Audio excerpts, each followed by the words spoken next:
Hello viewers, कैसे हैं आप लोग। मैं हूं प्रियंका श्रीवास्तव और आज हम लोग चर्चा करने वाले हैं संज्ञानात्मक विकास की अवस्थाओं के बारे में। मोस्ट इम्पोर्टेंट टॉपिक है, इसमें से कोई भी एग्जाम हो इसमें से 2-3 क्वेश्चन आते ही आते हैं ना। तो हम जान लेते हैं संज्ञानात्मक विकास की 4 अवस्थाएं हैं। तो पहली अवस्था है वो है संवेदी गामक अवस्था। तो इसके नाम से ही क्लियर है, संवेदी मीन्स संवेदी अंगवय अवस्था, जिसमें बच्चा संवेदी अंगों की सहायता से सीखता है। दूसरी अवस्था है पूर्व संक्रियात्मक अवस्था। तीसरी है मूर्त संक्रियात्मक अवस्था और जो चौथी अवस्था है वो है औपचारिक संक्रियात्मक अवस्था।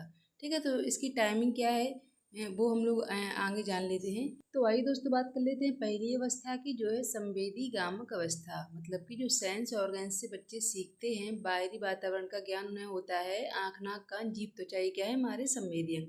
तो इनकी सहायता से वो क्या करते हैं, ज्ञान प्राप्त करते हैं। दूसरी अवस्था है पूर्व संक्रियात्मक अवस्था, इसकी टाइमिंग है 2 से 7 वर्ष। तीसरी है मूल संक्रियात्मक अवस्था, इसकी टाइमिंग है 7 से 11 वर्ष। और जो चौथी अवस्था है वो है औपचारिक संक्रियात्मक अवस्था। तो टाइमिंग कितनी है इसकी, 11 से 14 वर्ष। तो क्वेश्चन इसमें इसी टाइप से आता है, वो किसी एक अवस्था के बारे में नाम बताते कहेंगे कि मूर्त संक्रियात्मक अवस्था कितने वर्ष से कितने वर्ष तक मानी गई है। तो यदि आपने पढ़ा है तो आप बता दोगे कि 7 से 11 वर्ष तक मूर्त संक्रियात्मक अवस्था होती है। ठीक है, अब हम डिटेल से इन अवस्थाओं के बारे में चर्चा करेंगे।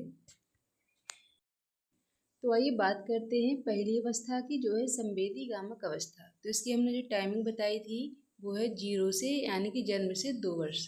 तो संवेदी गामक, जैसा अभी हमने बताया था कि इनके इसके नाम से ही क्लियर है कि संवेदी गामक मतलब कि संवेदी अंग। अब संवेदी अंग कौन कौन से हैं, आँख नाक कान जीभ त्वचा। तो आँख नाक कान जीभ त्वचा जो संवेदी अंग, इनके द्वारा जो बच्चे होते हैं 0 से या 2 वर्ष तक के, वो बाहरी ज्ञान को प्राप्त करते हैं। अर्थात बच्चे इस अवस्था में जो भी कार्य करते हैं वो इंद्रियों के द्वारा ही करते हैं। ठीक है, तो संवेदी अंग मतलब कि इंद्रियां। अब जो क्रियाएं होती हैं, कौन कौन सी क्रियाएं करते हैं बच्चे, वो है पकड़ना, खेलना, लिखना। मतलब कि संवेदी अंगों के द्वारा कार्य करना। जैसे कि उन्होंने कोई भी चीज़ पकड़ी है ना, अगर वो गर्म है या ठंडी है तो उन्हें पता चल जाएगा कि जैसे बर्फ़ है, उन्होंने बर्फ़ को पकड़ा, वो ठंडी लगी तो वो समझ जाएंगे कि ये ठंडी होती है। ऐसे नॉर्मली हम बच्चों से बोलते हैं कि बेटा ये मिर्ची है, इसको मत खाना, चिटपटी लगेगी, वो नहीं समझेंगे। लेकिन जैसे ही अगर धोखे से उन्होंने मुंह में मिर्ची डाल ली और वो चिटपटी लगी तो दोबारा वो फिर मिर्ची के समान दिखने वाली कोई भी चीज़, यानी कि मटर भी हो तो उसको भी खाना छोड़ देंगे, क्योंकि वो समझ जाते हैं कि ये चिटपटी लगेगी, है ना। तो वो स्वयं जब करके सीखते हैं तो वो स्थायी रूप से सीखते हैं। तो आइए बात कर लेते हैं अब दूसरी अवस्था की, जो कि पूर्व संक्रियात्मक अवस्था के नाम से जानी जाती है। उसकी टाइमिंग है 2 से 7 वर्ष। से क्वेश्चन अक्सर पूछा जाता है कि पूर्व संक्रियात्मक अवस्था कब से कब तक मानी गई। तो आपको याद रखना है 2 से 7 वर्ष।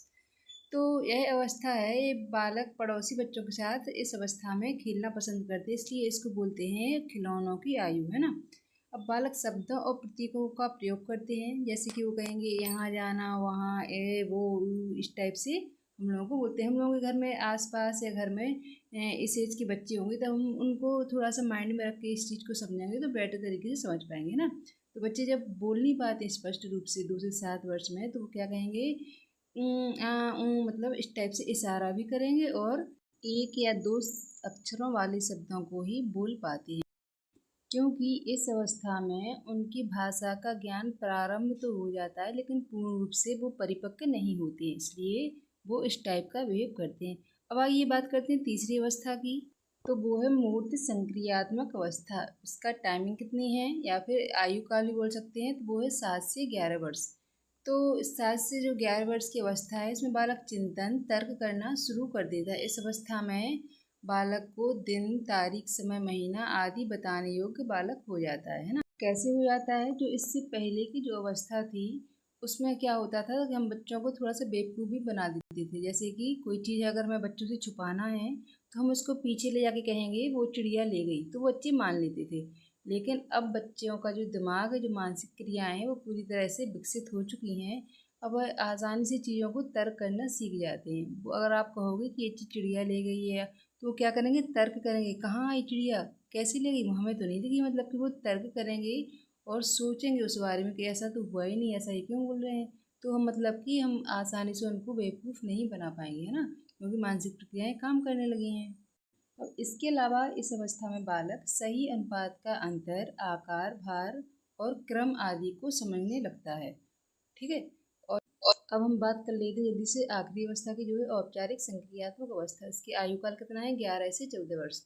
तो इस अवस्था में क्या होता है कि किशोर मूर्त के साथ अमूर्त चिंतन भी स्टार्ट करने लगता है। मतलब कि वो जो उसके सामने प्रत्यक्ष रूप से उसको तो वो जानेगा समझेगा, लेकिन जो चीज़ नहीं है उसके बारे में भी वो सोचने की क्षमता उसमें आ जाती है। इसके अलावा स्मरण मनन आदि करने लगेगा वो, और किसी भी चीज़ को कार्य का कारण भी समझता है कि अगर ये हुआ तो क्यों हुआ, कैसे हुआ, है ना। और इसलिए इसे क्या कहते हैं? हम तार्किक चिंतन की अवस्था के नाम से इसको जाना जाता है।